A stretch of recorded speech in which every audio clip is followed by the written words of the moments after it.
Welcome to the Real Board Loft. I'm Forman, and this is the Strive 8.8 Mini Longboard. We were just talking about the Strive 8.4 Mini Longboard and how that's a great smaller person's longboard. It's about 21.5 inches wide. The 8.8 is the big brother, and this board, it's obviously 4 inches longer, but it's also wider. This one's 22.25. So this is going to be a better mini longboard for a bigger surfer. It's got more thickness in the board, so the board's thicker.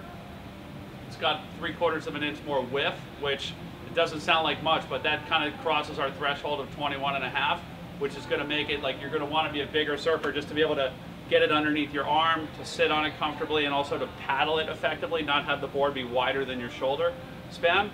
But this is a great board. If I was looking at a mini longboard, something sub 9 foot, this would definitely be a board that I would check out because it has enough thickness that I could push on it really hard in the turns. It has that width, so it's going to have glide in smaller surf, but it's got that shorter length, so it's going to fit in the pocket of better waves and turn and be more maneuverable. It's got a nice high performance shape. It does have a bit of rocker to it, and then going out the back of the board, you see it has that 2+1 setup. It's got the FCS plugs for the side bites, and then a longboard center fin box to be able to adjust the fin here. Basically, the further forward you move your back fin, the closer your fins are getting to each other, the more maneuverable the board's going to get. The further back you put your fin, the further apart your fins are getting, and the better it's going to handle.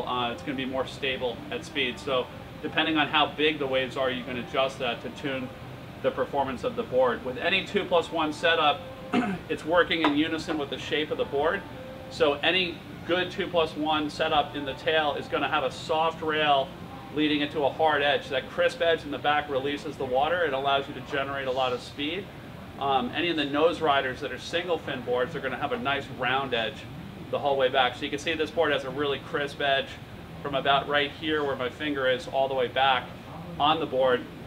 And that's going to help the water release, like know where to leave the board, just clean release off the board rather than trying to wrap around the rail and suck the tail down into the wave like it does on a nose rider.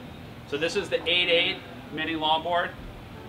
You know, I would say a great mini longboard for a medium to bigger surfer looking for more push out of their board, a little bit more glide, but like in a nice compact package that's going to be maneuverable. All of Strive's longboards do have a gloss and polish on them, and what that does is it seals the board, keeps it watertight, keeps it nice and light for the length of the life of the board, and also makes it really easy to clean and makes it look nice and sexy on the beach and on top of your car as well. So this is the Strive Mini Longboard 8.8.